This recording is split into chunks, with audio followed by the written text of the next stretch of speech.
ያን ባሪያ አላህን ጭንቀት ውስጥ ከመግባቱ በፊት አላህን Subhanahu Wa Ta'ala ዚክር የሚያደርግ ከነበረ ጭንቀት ውስጥ ሲወድቅ አላህ ያድነዋል። ለዛ ነው ነብዩ ሰለላሁ ዐለይሂ ወሰለም አብዱላህ ኢብኑ አባስን እጁን ያዙና ያ ጉላም ኢኒ ኡዓልሙከ ከሊማት ብለው ሐዲሱን ከዘሩለት በኋላ መጨረሻ ላይ ምን አሉ? ተዓረፍ ኢለላህ ፊረኻ ያዕሪፍከ ፊሽዳ። ከአላህ Subhanahu Wa Ta'ala ጋር በሰላም ጊዜ ተዋወቅ፣ ስትጨነቅ ውጥረት ውስጥ ስትገባ አላህ Subhanahu Wa Ta'ala ያን ያስተውሳል። በሰላም ጊዜ አላህን አስተውሰው አለ።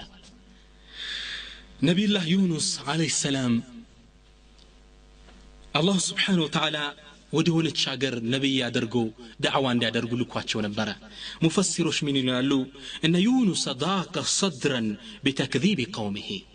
ህዝቦችን ለብዙ አመት ዳዕዋ ቢያደርጉም ሊሰማቸው አልቻሉ። ተጨነቁ በእነሱ በአላህ Subhanahu Wa Ta'ala ይዘውት በመጡት መመሪያ መካዳቸው አስጨነቃቸው፣ አስቆጣቸው። فأنذرهم بعذاب قريب። ቅርብ ቅጣት እንደሚጠብቃቸው አስጠንቅቋቸው ነብዩላህ ዩኑስ አለይሂ ሰላም وغادر مغضوبا لانهم كذبوه ስለዋሹት ስላስተባበሩት አገሪቱን ለቆ ወጣ። አላህ Subhanahu Wa Ta'ala እንዲወጣ ግን አላዘዛቸውም ነበር። فقاده الغضب الى شاطئ البحر حيث ركب سفينه مشحونه።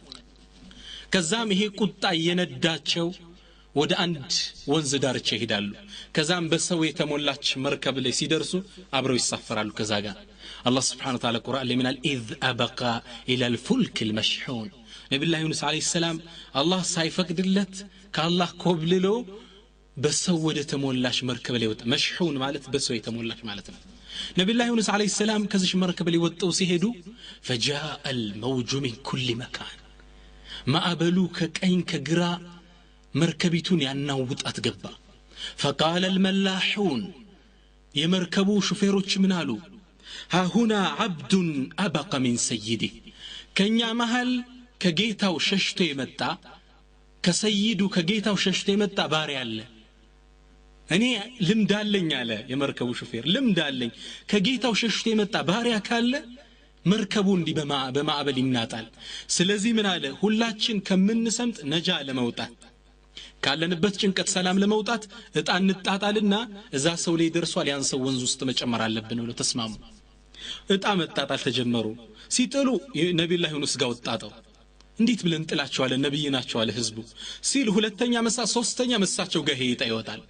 አላህ Subhanahu Wa Ta'ala ምን አለ? فساهم فكان من المضحدين። ነብዩላህ ዩኑስ አለይሂ ሰላም እጣ ተጣጣለ ከተሸናፊዎች ነበር። يعني من المغلوبين ከተሸነፉት ነበር። ነብዩ